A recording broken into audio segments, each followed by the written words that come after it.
Assalamualaikum warahmatullahi wabarakatuh, teman-teman. Berjumpa kembali di channel Kang Gugum. Jadi dalam beberapa hari ini ada pertanyaan, apakah Pi suatu saat akan ditutup penambangannya dan tidak gratis lagi? Menurut saya ada kemungkinan penambangan gratis Pi suatu saat dihentikan, bahkan peluangnya cukup besar dalam jangka panjang. Alasannya bukan karena proyek gagal, tapi justru karena proyek semakin matang. Mari kita lihat dari sudut pandang ekonomi dan perkembangan Pi Network. Yang pertama, tidak ada penambangan yang berlangsung selamanya.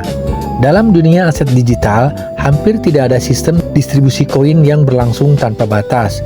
Tujuan penambangan Pi sejak awal bukan hanya menciptakan koin, tetapi juga membangun komunitas, menarik pengguna baru, mendistribusikan Pi secara luas, membentuk jaringan kepercayaan melalui security circle. Ketika tujuan distribusi awal sudah banyak tercapai, kebutuhan untuk terus mencetak Pi dalam jumlah besar biasanya akan berkurang. Yang kedua, semakin banyak Pi beredar, semakin sulit menjaga kelangkaan. Secara ekonomi, jika pasokan terus bertambah sementara permintaan tidak tumbuh secepat itu, nilai aset akan tertekan. Bayangkan jika setiap hari jutaan Pi baru terus masuk ke pasar selama bertahun-tahun, maka akan semakin sulit menciptakan keseimbangan antara pasokan dan permintaan, teman-teman. Karena itulah, banyak pionir memperhatikan total supply dan laju distribusi Pi.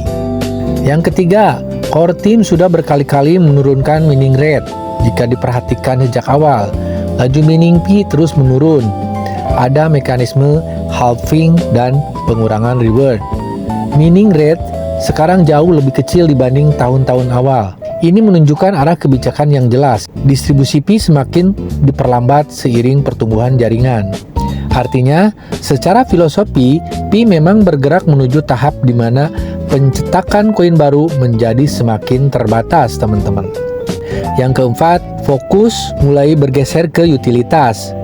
Jika melihat update terbaru seperti Pi App Studio, Pi Launchpad, ekosistem directory, berbagai aplikasi mainnet, fokus core team tampaknya mulai bergeser dari bagaimana mendapatkan lebih banyak pionir menjadi bagaimana membuat pionir menggunakan Pi.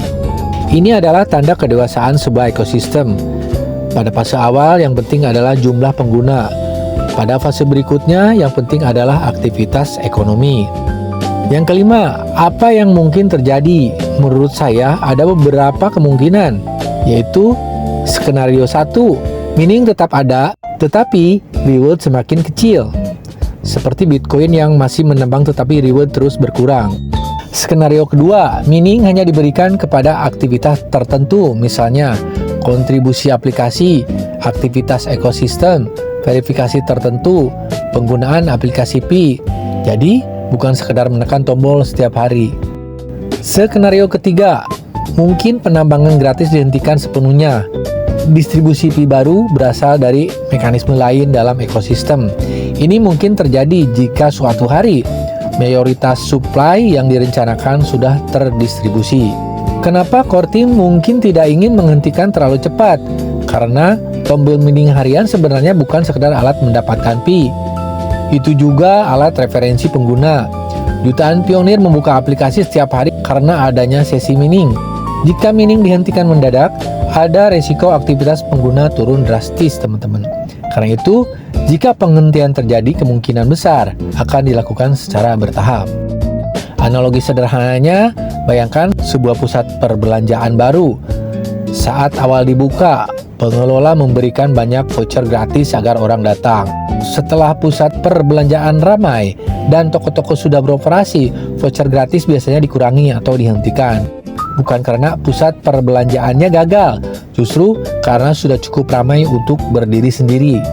Pi Network bisa jalan mengikuti pola yang mirip, teman-teman. Jadi, menurut saya, kemungkinan mining gratis Pi dikurangi terus sangat besar. Kemungkinan mining gratis dihentikan suatu hari nanti juga cukup besar. Namun, penghentian total kemungkinan baru terjadi ketika core team merasa distribusi Pi sudah cukup luas dan utilitas ekosistem sudah mampu menjadi pendorong utama pertumbuhan jaringan. Jika melihat arah update selama 2024-2026 yang semakin fokus pada aplikasi, utilitas, dan ekosistem, saya melihat Pi sedang bergerak perlahan dari fase mining dan distribusi menuju fase penggunaan dan utilitas. Dan jika transisi itu berhasil, keberadaan Tomo Harian kemungkinan akan menjadi semakin kurang penting dibanding aktivitas ekonomi yang terjadi di dalam ekosistem itu sendiri, teman-teman.